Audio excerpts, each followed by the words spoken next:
today we are going to start doing something a little bit different around here. This is going to be something that happens whenever I can be asked to make it. Maybe it'll be weekly, maybe monthly, maybe it'll just be whenever the frig I feel like, but this is going to be the gaming news, and I wanted to start it off today by talking about the games that I have installed on my phone, because I only really have, or did have, 4 games installed on my phone, and those 4 games were Pokemon Go, Zoom Beanies, Mini Motorways, and Roller Coaster Tycoon Classic, which is just literally Roller Coaster Tycoon 1 and 2 put together into one game, released on mobile, and then at some point it came to PC. But I today went on to Roller Coaster Tycoon mobile and noticed that the game, well, it didn't look good. I'm going to show you 2 screenshots, one from a park I was building on the PC version of Roller Coaster Tycoon Classic, and one on the mobile version. And if you cannot see a difference between either of these screenshots, you need to go to Spectator to get some glasses. Here is a screenshot of Roller Coaster Tycoon Classic running on PC. Looks pretty nice, looks pretty clean. Really, really nice and really, really clean. But now, here is a screenshot from mobile. Now, I would like to point one thing out, just in case you're wondering.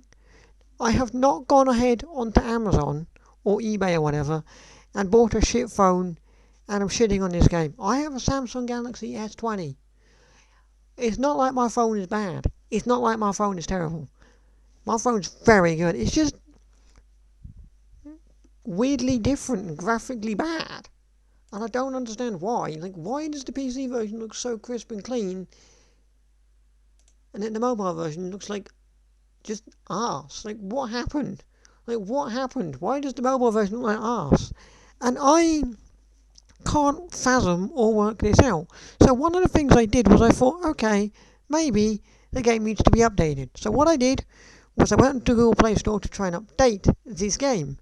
But they didn't appear in the update section, so I thought, okay, that's interesting. Maybe it doesn't need to update. So then what I did was I then went in to actually just have a look at the game and see what the game was and what was happening with the game. Right?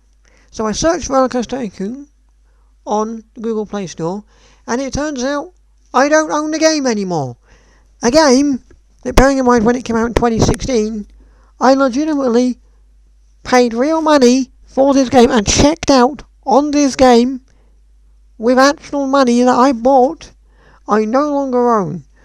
So then I go back into when I go back into my Google Play Store purchase history, I do own the game. So what seems to have happened at some point since the game released in 2016 to when I discovered it today, Atari seems to have taken the game off the Google Play Store and then put the identical game on the Google Play Store. So now I don't own the game, but also I do own the game, and they're not updating the version I have installed on my phone, but they are updating this new version. So what I could do is I could go ahead and spend £6.99 again to fix the graphical issues. But I'd seen some people on Twitter actually say that they spent the money to update the game and it fixed their graphical issues, but they'd also spent some money and it didn't fix their graphical issues. And it got me thinking, Atari, at this point, there is not anything they're doing that's good anymore. The only good thing they did with the Roller Coaster Tycoon franchise was, since Roller Coaster Tycoon 3, was Roller Coaster Tycoon Classic, and they've shut that up big time massively. They really, really have. And everything they've shut out recently has been horribly, horribly bad. Like, I bought, and there might be a YouTube video on it soon, when I bought Roller Coaster Tycoon Adventures on the Epic Game Store, and it was fucking horrible. It was like the worst thing I've ever seen in my life. Rollercoaster Tycoon World, let's not even fucking mention that, was disgusting. Your two mobile games, Rollercoaster Tycoon 4 Mobile and Touch, are absolute pieces of shit. Rollercoaster Tycoon Adventures is a bloody Candy Crush knockoff with Rollercoaster Tycoon in it. Rollercoaster Tycoon Joyride was some sort of weird, like PlayStation VR exclusive that was fucking shite. And everything they've done with this franchise is shite. But it's more popular now than it's ever been. Rollercoaster Tycoon 1, 2 and 3 sold around about 5 million copies. Rollercoaster Tycoon 4 Mobile and Rollercoaster Tycoon Touch, between them, have 20 million downloads on the Google Play Store alone. I don't know what the downloads are on the Apple App Store because I haven't checked, but on the Google Play Store alone, they have 20 million downloads for both of those games. That is genuine bullshit. Like, why? Like, why? Like, those games are shit. At this point, Atari is just taking the Rollercoaster Tycoon franchise and going, how can we make money out of this game? What can we do to make money off this game? Like, Rollercoaster Tycoon Classic used to be one of the only games I'd ever play on my phone because it was just so relaxing and nice. But now, it's just, like, broken. And instead of fixing the issue, Atari just released a new version. It's exactly the same, but now I've got to pay for it again, which is genuinely fucking stupid, which I'm not going to be doing because I don't think that I should have to pay for a game I own that has no changes. Like, literally no changes. It's not like Mario Kart 8 Deluxe, where that added new stuff. Like, that's a justifiable purchase, because that added new stuff. This isn't doing anything new. It's exactly the same game as it was. And so we're going to leave this section of the gaming news by saying, fuck Atari, fuck anything they ever make, and I will never, in my entire life, ever play any new Atari games. I'll probably still go back and play Rollercoaster Tycoon 2 and Rollercoaster Tycoon 1 because they're still, good games. I'm not going to hate on them because they're good games. And I will still be playing Rollercoaster Tycoon 3 just because the Complete Edition is made by Frontier and Frontier Foundry. Atari have got nothing to do with Complete Edition. But any new Rollercoaster Tycoon games that Atari shite out, fuck them. Fuck them in the ass. Fuck them, fuck them, fuck them, fuck them, fuck them, fuck them. Genuinely so hard. Atari, they can just get the fuck. As far as I'm concerned, I'm not interested. I'm genuinely just not interested in whatever Atari have to conjure up. But next up on the list is Nintendo. Nintendo had this little reveal yesterday for the Nintendo Switch OLED, which brings a 7-inch OLED screen for handheld mode, which is fine if you use handheld mode, which recently I've not been doing a lot of handheld mode. I've not been doing a lot of handheld, I've been doing quite a bit of docked recently, but it looks really good. I'll give them that. It looks gorgeous and it looks beautiful. The white Joy-Cons along with the white stand is the most gorgeous thing ever. You can see it is so much better, so much crisper and cleaner. The original Switch did only have a 6.2 inch screen, whereas the OLED screen is 7 inches. It is much better, much bigger. It is much better, much bigger if you're playing handheld, but if you're playing docked, you're not really getting any changes. You're not getting really any changes. You're getting one real change, which isn't the best. It's not. There is no bigger resolution to this game. The resolution hasn't changed. The resolution hasn't gotten any bigger. The resolution hasn't changed any.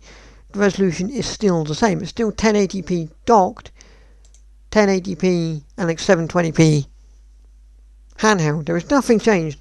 We do have, however, this brand new stand, which looks fucking gorgeous. I love the looks of that. Look at it. It looks so much better as well. It takes up the entire back, which is really nice. It feels like one of those stands that I won't just break using it. I feel like if I use this stand, I'm not just gonna potentially break the stand by using it because it's the flimsiest piece of shit. So that's quite nice. I like that. But I like that, and I like that they're adding the OLED screen as opposed to LED screen. LCD screen, but like, there's nothing. And although the new dock looks pretty good, and the white Joy-Cons look fucking gorgeous, and the enhanced audio is quite nice, I just don't see a point in shelling out Nintendo's price tag of $350 to buy this for what is effectively no real changes. There's no real changes that are massive. The only big massive change that really makes a difference if you're a docked player is an Ethernet cable, which I don't know why that wasn't the original Switch, to be honest. I really don't. But like, I'm paying pretty much extra money for what? It's pretty much the same console with just a few tiny changes that if you play in docked mode, are you really going to notice? And also, an Ethernet cable as well depends on how far away from your box you are and where your Switch is in comparison to where the box might be. Because like for me, for example, my Switch is in my room and the box is downstairs underneath the stairs. So I'd have to bring an Ethernet cable up over the top of the banister of the stairs, up the stairs, through a hallway, either across the floor in my room or across my bed just to connect the Ethernet cable. Which is a bit awkward.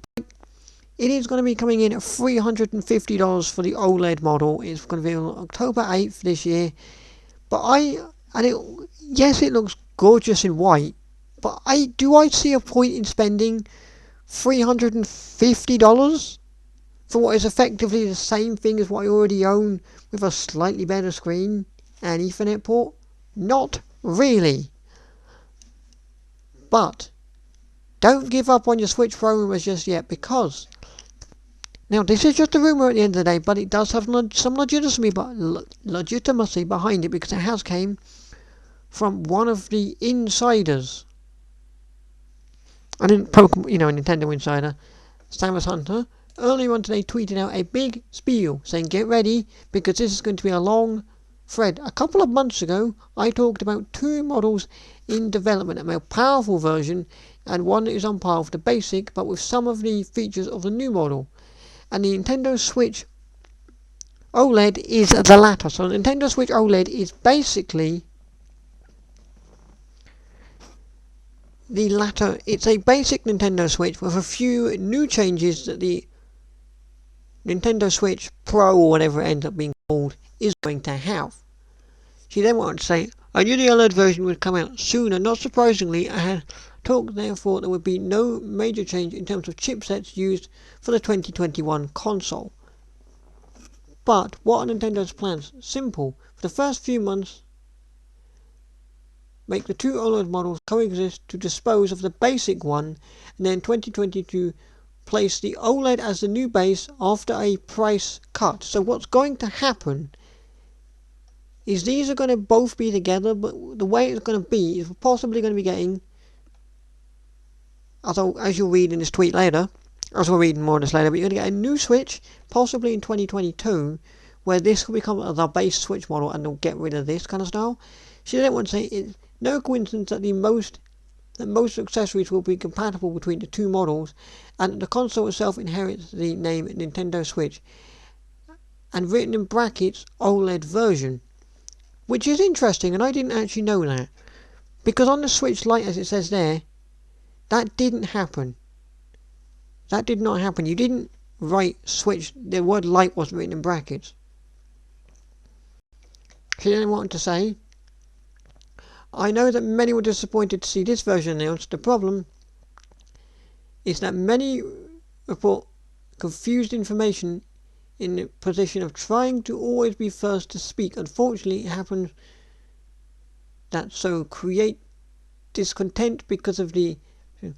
But a more powerful model is scheduled for late 2022 or 2023.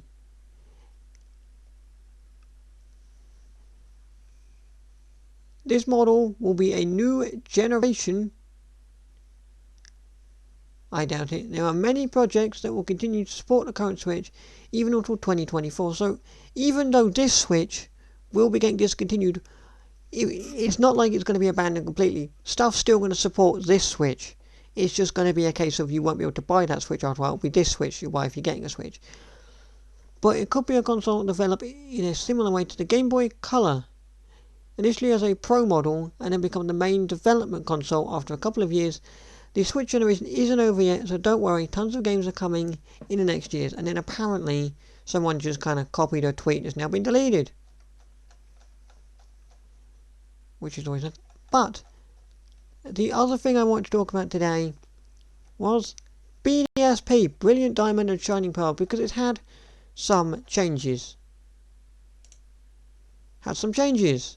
Also because I'm so original doing this for Twitter. Brilliant Diamond Shining Pearl was shown off in the trailer, but had some changes. This is what it was looked like when we were first shown off to the game. Like when the game was first shown to us. It's very bright. Very, very bright. The grass is a horrible green texture. It's just oversaturated. The trees don't look very nice. It's oversaturated. It's far too colourful. But the screenshot below actually shows off like some coloration changes. Like you can see the coloration changes here. It just looks so much better. It looks so much cleaner. It's not as saturated, and the colours actually stand out a lot more, and it just looks a lot more fluent, a lot more clean.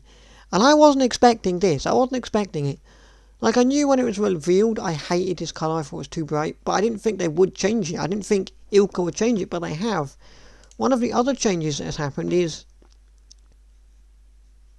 you can see here as well, when you come across a wild Pokemon, the lines don't go across the entire screen anymore, and it's not big chunks of grass anymore. The lines go just across the bottom of the screen, and there's like different shapes of grass. It looks a bit better, and some of the grass flicks, and some of the grass actually flicks up, and the colour just looks much better as well. It just looks a lot better. It's so much more fluent, so much better. It is so much better than what we got. It is genuinely so much better than what we got. But also, going back to the trailer a second, there is something new that is happening with this game, which is interesting. Where wasn't there? Where is the BDSP stuff? I'm trying to find it again. This here, it now, oh god, I went too far forward. It now physically says,